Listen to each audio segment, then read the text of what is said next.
about Pitt football. It's about us. It's about what we do today. Guys got opportunities today to make plays. Okay? Maximize your opportunity. Don't take! Don't take! Don't Let's go out, play fast, let's play physical, and let's play nasty, and let's go get it.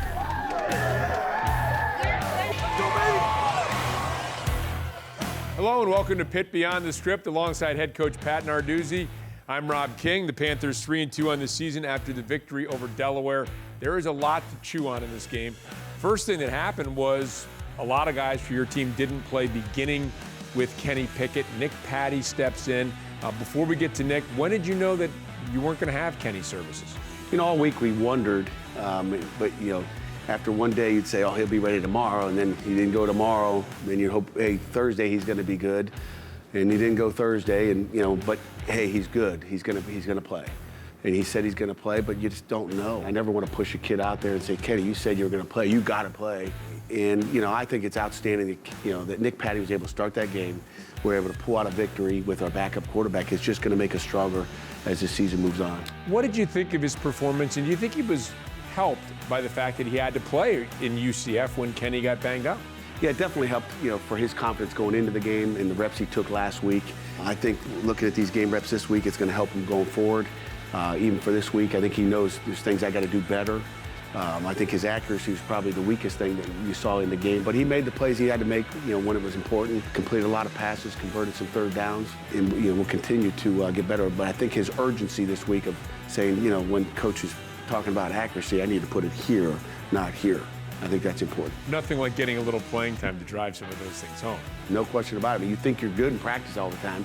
Ball got completed, it doesn't matter, even if it's routes on air. But when you're, you know, if it's real, those are your first time, you know, you really get graded. With Patty, who's back to throw it. Throws it right down the middle of the field, a man wide open, touchdown. And that is Malik Carter coming out of the backfield. And from 30 yards out, Patty hit him beautifully for the opening score of the game. The 30-yard touchdown pass to Malik Carter. Nice to have a guy kind of wide open down the middle of the field. You still have to identify it. You still have to make the throw. But I don't know if that calmed him down, because I thought he looked pretty good from the beginning of the game. But that's nice to have a touchdown like that. No doubt about it. You know, Malik ran a nice route, gave a little stutter down, and called T-shoot, and went up the middle. And again, it's a great pass. I've seen guys overthrow that pass, too. One of the things I think, too, about Nick Patty, when you talk about his performance, and we'll move on to other subjects here in a moment, but just the comeback, you needed a big drive in the fourth quarter. Nick Patty at the helm, and you were able to get that drive and come away with a victory. Patty on the crossing route. End zone, touchdown! Taste here back right to left, and the Panthers leap ahead. No question. We were conservative the whole game, really, with Nick being in the game. We didn't ask him to do a ton of things except manage the game and try to keep it pretty simple for him. But there was times where we had to make some plays, and, you know, he threw a nice deep ball up, and Tayseer went to get it. That was the big play of the game. What a time for a drive to be successful. Of course, Kenny wasn't the only guy injured. Your top two running backs also out, just sticking on the offensive side of the ball. Sibley comes in, rushes for over 100 yards. What did you think of his performance? You know, Malik Carter came in as the starter, and really Todd was the backup coming into the game, but and Sibley took it over. He was physical. He hit the holes. He didn't stutter down. That's what we're looking for. And again, that's why you love the game of football. He had his opportunities in the opener, didn't run it real well, but when he got his second chance, which was Saturday afternoon, he showed with that 106 yards and his physicality. That's what I loved about it most. Two things that stuck out for me in this game was that it just, for whatever reason, I don't know if it was the team, did you feel the team was a little flat, or did you feel like the team came out with the right emotion? You know, they definitely didn't come out with the right emotion. I don't know if I'd use the word flat. You know, I think some guys know how to get ready. I think some guys, you know, maybe when you have a young football team, don't know how to prepare for a team that you think you're going to win. I mean, I think they look out there and say, you're a 45-point favorite, or whatever it was last week, that, oh, we're going to wipe these guys up. I don't know what guys read outside the room, but I know what they, you know, hear inside of our team room, and it was that Delaware was a good football team. But I think, you know, we did not come out with the right mindset. Well, we did talk about Delaware being a good football team, and Pitt, again, was very banged up.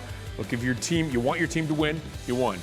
You want your team to play with great effort, but I know one of the things that, and you mentioned this in your weekly press conference, the penalties committed by your team and how many of them led directly to first downs that kept drives alive for Delaware, and I'm sure that's something you want to see cleaned up. Yeah, and we've been pretty good with the penalties all year. Really, the last couple of weeks have kind of strayed away from us, so we're going to clean that up this week in practice and it's hard to win football games when you continue to shoot yourself in the foot. I don't want to put words in your mouth, but I'm going to ask you a question in such a way that it might seem like I'm going to. But look, you want to win games, obviously, and you have different characteristics of a team. We're a throwing team, we're a passing team, we're a defensive team.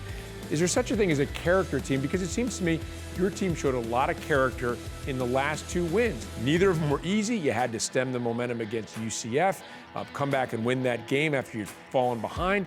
And then you take a look at this week against Delaware, trying to find something in that fourth quarter. And in both games, you found something late to win the game. There is a character team, and I don't want to be a part of a non-character team, because you can be a talented offense and a defense, but if you don't have characters that are going to fight all the way to the end, I really don't want to coach that football team. So I love our kids. I love the attitude they take into it. Regardless of how they started or how they came out of that game, they found a way at the end to win the football game, and that's all you can ask for. Panthers are 3-2. We haven't even talked about the defense, which turned in another strong performance and which gets another big test against Duke. That's coming up next when we resume on Pitt Beyond the Script.